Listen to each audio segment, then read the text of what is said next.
ഈ crispy sound കേട്ടപ്പോൾ തന്നെ നിങ്ങൾക്ക് കൊതിയായി ഉണ്ടാവും അല്ലേ?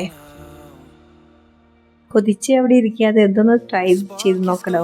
അതായത് സാധാരണ ഒരു കപ്പ് മൈദ എടുക്കുന്നു, നമ്മൾ കുറച്ച് ഓയിലൊക്കെ എടുത്തിട്ടൊന്ന് നല്ല പോലെ കുഴച്ച് ചപ്പാത്തിക്കൊക്കെ കുഴക്കുന്നത് പോലെ കുഴച്ച് മാറ്റി വെക്കുക ചെയ്യുന്നത്.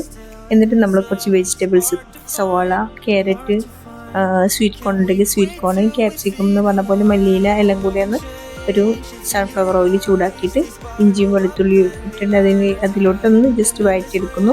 ഇത്തിരി മഞ്ഞൾപ്പൊടി ഇട്ടിട്ടുണ്ട്, ഗരം മസാല പൗഡർ ഇട്ടിട്ടുണ്ട്, അത്രമാത്രം മതി. പിന്നെ ചെറിയ ഈ പച്ചമുളക് ഉണ്ട് കേട്ടോ, അത് ഞാൻ പറയാൻ വിട്ടുപോയി. പച്ചമുളകുണ്ട്. പിന്നെ നമ്മൾ സ്പൈസി അനുസരിച്ചിട്ട് നമുക്ക് അതിലേക്ക് പെപ്പറിൻ്റെ ആഡ് ചെയ്യാം. പിന്നെ സോയാ സോസും കെച്ചപ്പുമാണ് ഇത് മെയിനായിട്ട് കുറച്ച് ആഡ് ചെയ്യുന്നത്. അപ്പോൾ അതിൻ്റെ ഒരു ഫ്ലേവർ തന്നെ ഡിഫറെൻ്റ് ആയിട്ട് വരുന്നുണ്ട്. അതിനൊന്ന് റെസ്റ്റ് ചെയ്യാൻ വെക്കുന്നു. ദെൻ ആ സമയത്ത് 2 സ്പൂൺസ് കോൺഫ്ലവർ എടുത്തിട്ട് സൺഫ്ലവർ ഓയിൽ ഒന്ന് മിക്സ് ചെയ്ത് മാറ്റി വെക്കുന്നു. പിന്നെ ഞാൻ കുഴച്ച് വെച്ച ഈ മൈദ 5 ഉരുളൊക്കെ ഉണ്ടായിരുന്നു. അങ്ങനെ 5 പപ്പടം വലുപ്പത്തിലുള്ള പത്തിരി പരത്തി വെച്ചു. പത്തിരിയെല്ലാം മീൻസ് ചപ്പാത്തി പോലെ പരത്തി വെച്ചു. ആ ഓരോന്നും ഓരോ ലെയർ ആക്കിയിട്ട് നമ്മൾ ഉണ്ടാക്കി വെച്ച് ഈ കോൺഫ്ലവറിൻ്റെ മിക്സുമായിട്ടൊന്ന് മിക്സ് ചെയ്തിട്ട് അതിനെ ഒരുമിച്ച് വെച്ച് നമ്മൾ കൗണ്ടർ ടോപ്പിലൊക്കെ വെച്ചിട്ട് വീണ്ടും പരത്തിയെടുക്കുകയാണ് ചെയ്യുന്നത്.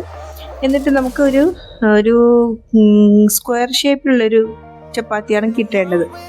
അപ്പോൾ അങ്ങനെ സ്ക്വയർ ഷേപ്പ് ആവാൻ വേണ്ടിയിട്ട് ലാസ്റ്റ് ഞാനൊന്ന് സൈഡൊക്കെ ഒന്ന് കട്ട് ചെയ്ത് കൊടുത്തിട്ടുണ്ട്.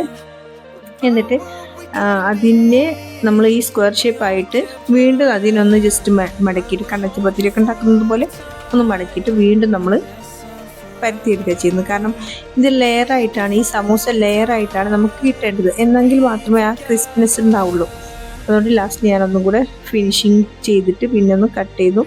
നമുക്ക് വേണമെങ്കിൽ 9 എണ്ണാക്കാം. അതല്ല അങ്ങനെ ഒരു പെർഫെക്റ്റ് സ്ക്വയർ ആണെങ്കിൽ നല്ലപോലെ ഈ സമൂസയുടെ ഷേപ്പിൽ കിട്ടും. ഈ ഫില്ലിംഗ് ഒക്കെ നിറച്ചിട്ട് പിന്നെ നമ്മളതിൽ ഫ്രൈ ചെയ്തെടുക്കുക ചെയ്യുന്നത്. അപ്പം ഇത് നോമ്പിനൊക്കെ ഉണ്ടാക്കാൻ പറ്റുന്ന അടിപൊളി ഒരു സ്നാക്കാണ് കേട്ടോ.